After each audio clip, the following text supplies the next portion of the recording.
Praise the lord. ప్రభువైన యేసుక్రీస్తు నామములో ఈ ఉదయకాలమందు మీ అందరికీ కూడా శుభములు తెలియజేస్తూ ఉన్నాను. ఈ నూతన సంవత్సరంలో మనం చక్కగా ఒక చక్కటి తీర్మానం చేసుకొని మన ఆత్మీయ జీవితంలో కొనసాగడం అనేది మనకెంతైనా ఆశీర్వాదకరం.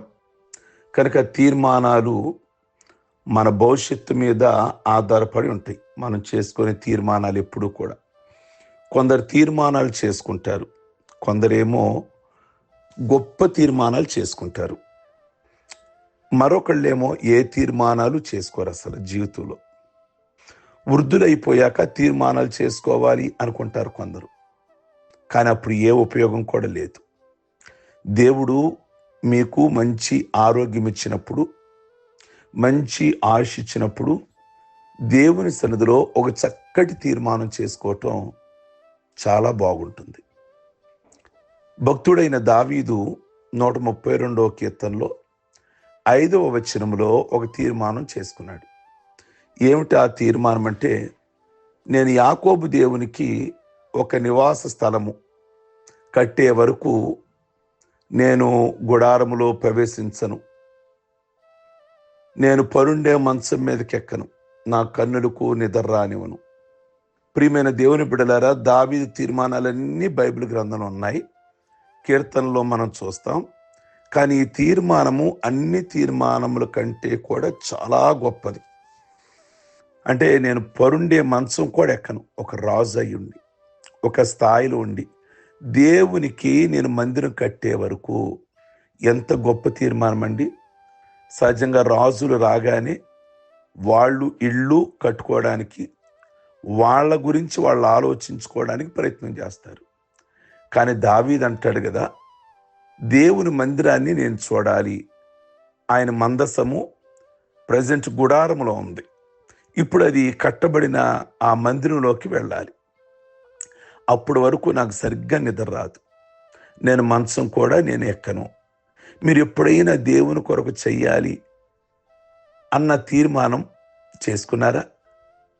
ఆ ఆకలి దేవుని ఎడల ఆకలి కలిగిన వారుగా ఉండాలి అని మనకు ఇక్కడ కనబడుతుంది. రెండోది, పౌలు గారి తీర్మానం కనబడుద్ది.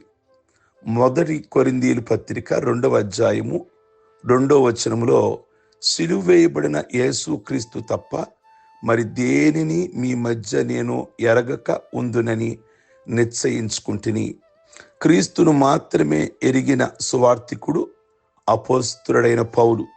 ఆయనకున్న పవిత్ర ఆశలలో ఇది మొదటిది. క్రీస్తును గురించి బోధించాలి, యేసయ్య సువార్త ప్రకటించాలి తన కర్తవ్యంగా భావించాడు. ఈనాడు సువార్త ప్రకటనను గురించిన తీర్మానం లేని వాళ్ళు ఎందరో ఉన్నారు.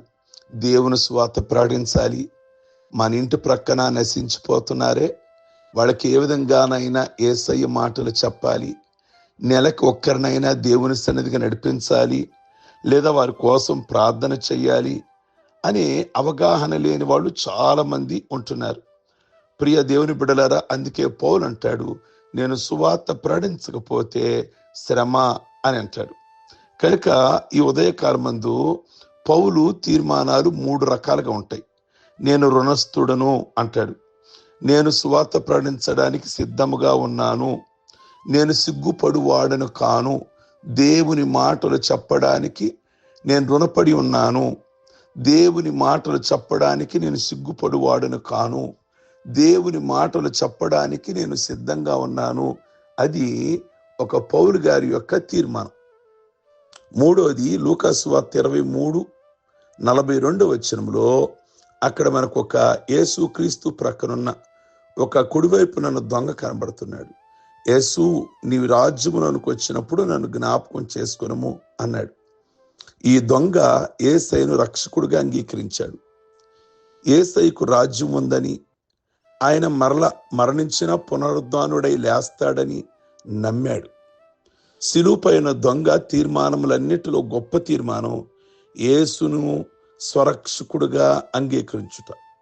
ఈ తీర్మానం ద్వారానే ఈ దొంగ దేవుని రాజ్యంలోనికి వెళ్ళగలిగాడు. ప్రియ దేవుని బిడ్డలారా, 3 తీర్మానాలు. ఒక దావీదు తీర్మానము, దేవుని మందిరం కట్టే వరకు నేను కంటికి నిద్ర రానివ్వను. నేను పరుండే మంచం అంటే రాజులు చాలా మంచి మంచాల మీద పడుకుంటారు, నేను క్రిందే పడుకుంటాను. అది ఆయన యొక్క తీర్మానం. పౌలు గారి తీర్మానం, సువార్త ప్రకటించకపోతే నాకు శ్రమ, సువార్త ప్రకటించడానికి సిద్ధంగా ఉన్నాను, సిగ్గుపడివాడిని కాను, నేను దేవునికి రుణస్తును అంటాడు. ఒక పాపి, ఒక దొంగ యేసయ్యను ఇప్పుడే నేను సొంత రక్షకుడిగా అంగీకరిస్తున్నాను. మరి 3 తీర్మానాలలో మీకు ఏ తీర్మానం? దేవుని కొరకు ఏదైనా ఒక గొప్ప పని చేయాలి అనుకుంటున్నారా? దావీదులాగా?